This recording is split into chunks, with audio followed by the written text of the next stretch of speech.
share and subscribe to Vishwasam.in. సావులైనా నేను చేశాను, దినాలైనా నేను చేశాను పార్టీ తరఫున. అట్లాగే కొంతమందికి ఆ రోజు నెలవారీ జీతాలు కూడా చెల్లించమని ఆదేశాలు ఇస్తే చంద్రబాబు నాయుడు గారు చెల్లించడం జరిగింది. నా సొంత వ్యాపార సంస్థ కంటే కూడా తెలుగుదేశం పార్టీ ముఖ్యమని చెప్పి నేను ఈ పార్టీ గెలుపు అవసరం అని చెప్పి భావించి నేను ఆ పనులన్నీ చేశాను. అంతకుముందు మీ అందరూ తెలుసు, అంతకుముందు జరిగిన బై ఎలక్షన్లో దాదాపు నాకు తెలిసి 17 మందో 18 మందో కాంగ్రెస్ నుంచి రాజీనామా చేసి వైకాపా తరఫున పోటీ చేసిన అభ్యర్థులు భారీ మెజార్టీలతో గెలిచారు. అది 2012లోనో 14లోనో నాకు గుర్తులేదు, సరిగ్గా 12లో నాకు గుర్తులేదు.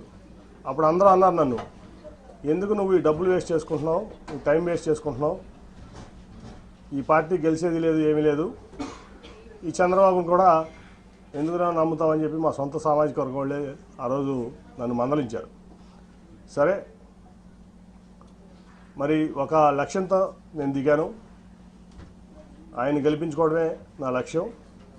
కాబట్టి ఏమైనా పర్లేదు, నేను ఇట్లాగే ముందుకు సాగుతానని చెప్పి ముందుకు సాగితే కార్పొరేషన్ గెలిచాం, జెడ్పీటీసీలు గెలిచాం, ఎంపీపీలు గెలిచాం, పంచాయతీలు గెలిచాం, తర్వాత జనరల్ ఎలక్షన్లో కూడా గెలిచాం. అప్పుడు శ్రీనివాస్ గారు బీజేపీ అభ్యర్థిగా మా అలయన్స్లో ఉన్నారు.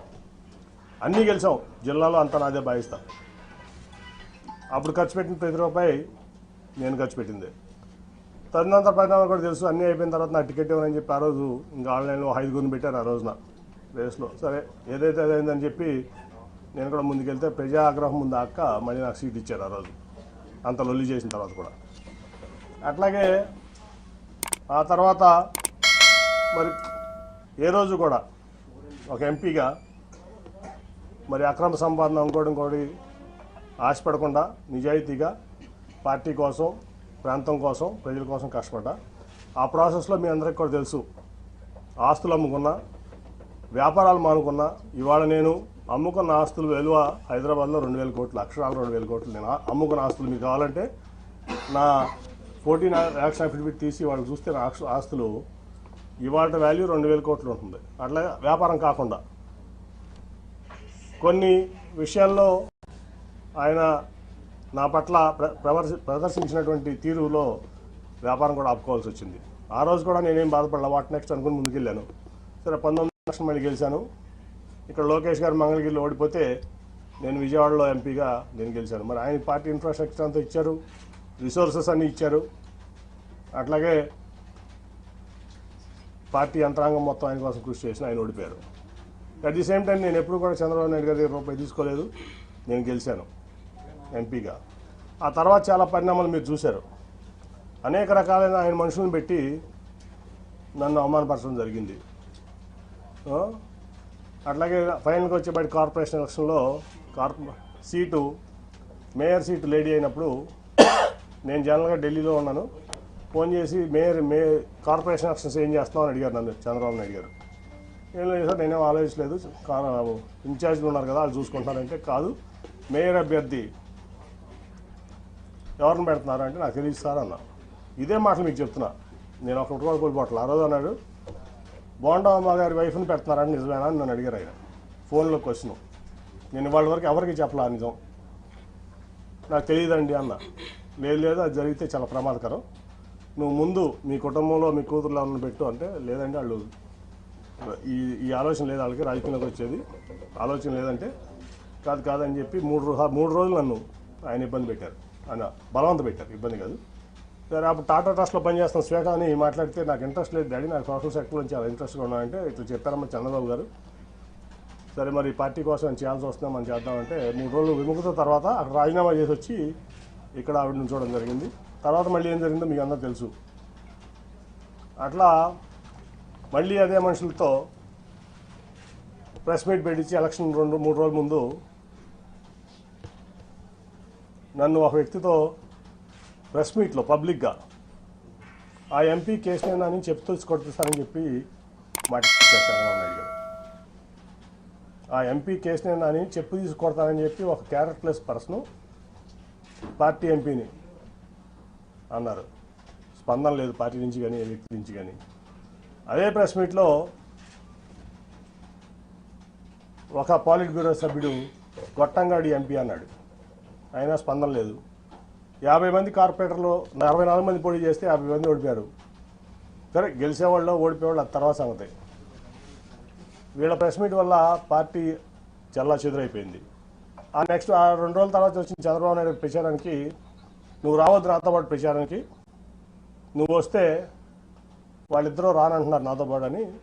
ఓకే సార్ మీరు వెళ్ళండి చెప్పి పంపించడం జరిగింది.